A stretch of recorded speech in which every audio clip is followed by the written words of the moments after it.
a season of expectation and promise. Obviously, the expectation is for the celebration of the Incarnation and God's presence in the world as Jesus, the Christ child.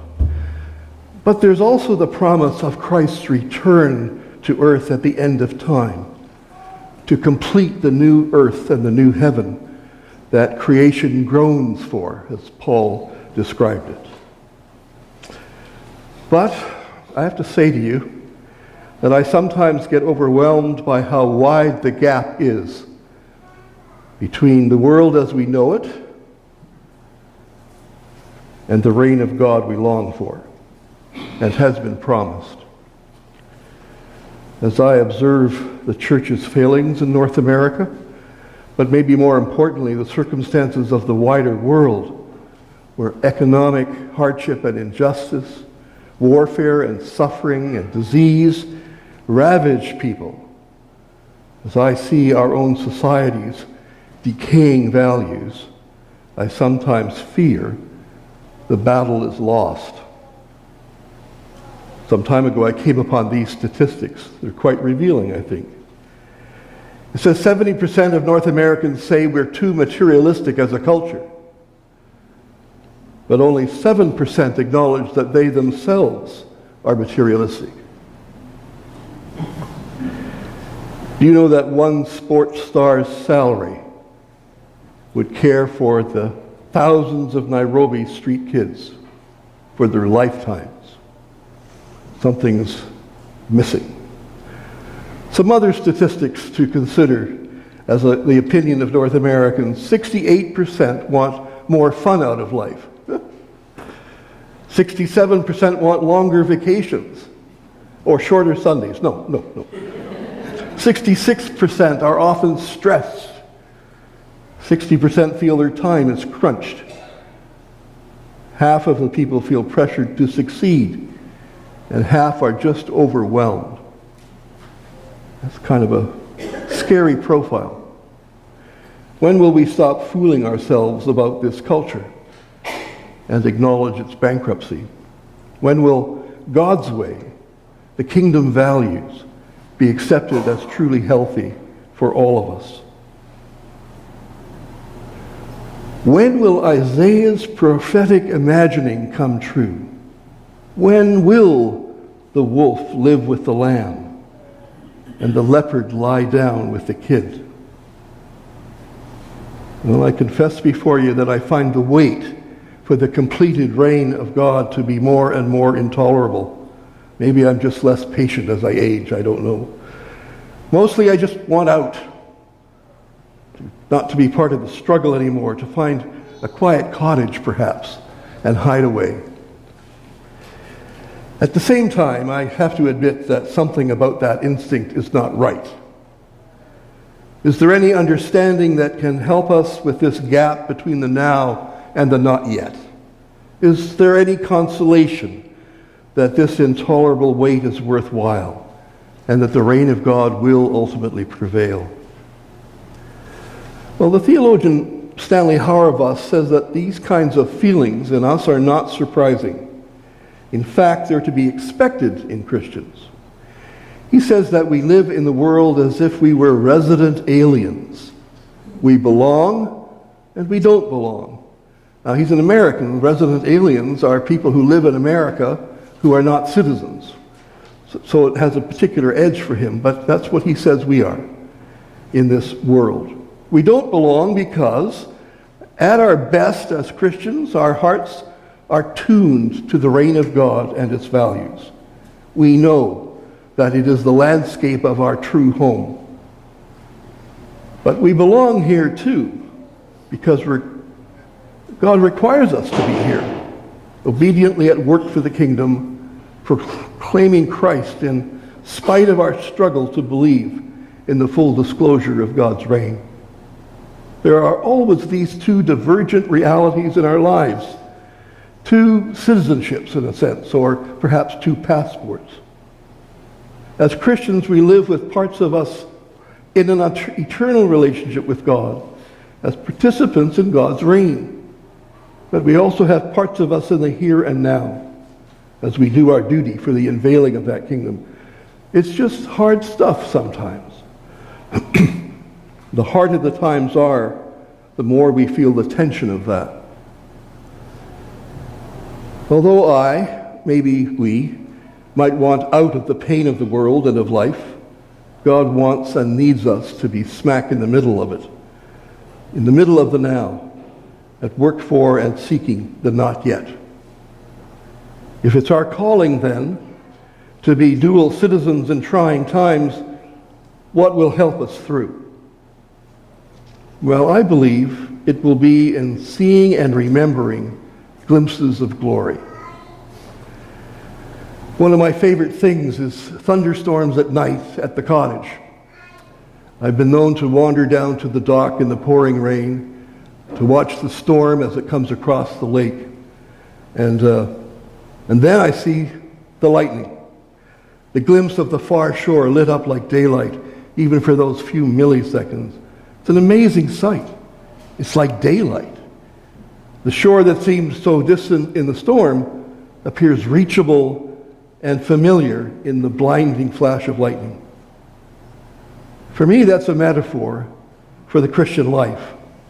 Those glimpses of the far shore allow us to outlast the storm. If we are watching for God's activity in our world, and that is our calling as people of God, then we will from time to time see glimpses of glory, evidences of eternity, and encouragement for exhausted disciples. These glimpses can come in many instances, in human acts of kindness, in relationships, and when it is at its best, in the church. I'm sure that the sense of caring and support and community I've already seen here at St. Matt's are just such glimpses of glory. You need to treasure them. You know, when Isaiah uttered the prophecy we heard this morning, 700 years before the Christ child, the wolf shall live with the lamb, the leopard shall lie down with the kid, the calf and the lion and the fatling together, and a little child shall lead them. He spoke those words to a community that had been fighting with its neighbors for 40 years. The Assyrians, then the Egyptians, then the Assyrians again, and finally the Egyptians again. Not a child in his community would have known anything other than war, swords and spears. Isaiah longed for peace, for a return to creation as he knew it had meant to be. This glimpse of God's reign must have been just as hard to imagine prophetically then as it is now.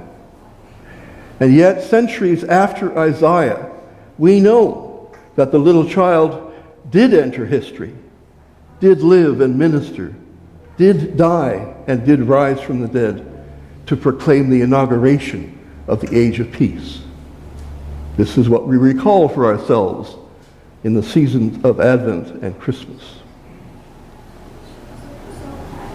I've had the pleasure over the years of accompanying graduating divinity students at Wycliffe College, as you know, as they prepared for Anglican leadership ministry. Some of them used to write to me from their early ministry settings. I encouraged them to do that, and I often shared what they wrote with the current students I was dealing with at the time. I used to call them postcards from the trenches. Don't take that personally. I want to share just one little bit of one with you. This is from a man who had been a high school teacher and went into ministry later, so he's not a child. He says, I'm on my own, but I'm doing okay. In fact, I'm doing better than that. I'm in charge of 6 churches. Sometimes, though, I wake up in the middle of the night and wonder what I'm doing. Nevertheless, I baptized a child. I almost cried the first time. I think something happened inside of me when I looked down into the child's face and poured water over his head. I mean this truly. Something happened. I wanted to yell out to the congregation, do you have any idea what has just happened here? Did you feel it too? Be clear that this is not the rosy-glassed observation of a novice priest. No, it's actually someone who knows He has touched the holy. Another glimpse of glory, I think. When a new minister realized that something very significant had happened in baptism for a baby in his arms. That is the power of our sacramental life together as we enter fully into the mystery of God among us and discover there are glimpses of glory to be had. We must never take for granted that part of our worship life. The same is true about communion. It is always a memorial, certainly, to Christ's death and resurrection, but it is also a glimpse and experience of the heavenly banquet that awaits us as faithful people, a banquet at which Jesus attends, a glimpse of glory. I want to share with you one more glimpse of glory that's born in hardship. Again, while I was at Wycliffe College, I had the pleasure of every other August taking a team of students to the Anglican Church of Kenya. And they would be placed throughout the country in various practicum situations. We always took a group of them to Bungoma. Bungoma was the westernmost province of Kenya on the border with Uganda. And the bishop there, Eliud Wabakalu, had actually been a student at Wycliffe, so he was a friend of the college, and he always loved to see us. And one of the things we would do, because I sort of handled the purse, was make sure that there were enough expenses for the students' costs. So I would always take money to the bishop or whoever was in charge of the program. So let me share a portion of a letter that I received about 3 weeks after returning from one of those trips. And it was from Eliud himself. What we had done on that trip is he'd been away, and I hadn't given the money to him. It was a fairly large, substantive amount. And on Saturday night, we met at the hotel, and I gave him the money. And of course, he could not get it to the bank right away, and he was leaving for Mombasa on the other side of the country the next morning. So this is what he said. "What a joy, dear Brother Merv, what a joy to have had you and the students with us in Bungoma. Many people were blessed by your ministry." And then he goes on to say, "My conference in Mombasa went well.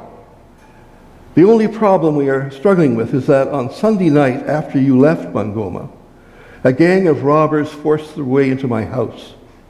They found Karen, his wife, and the children at prayer that evening, terrorized them, tied them up with ropes, and demanded for money. They said that the Wazunga," that means white people in Swahili,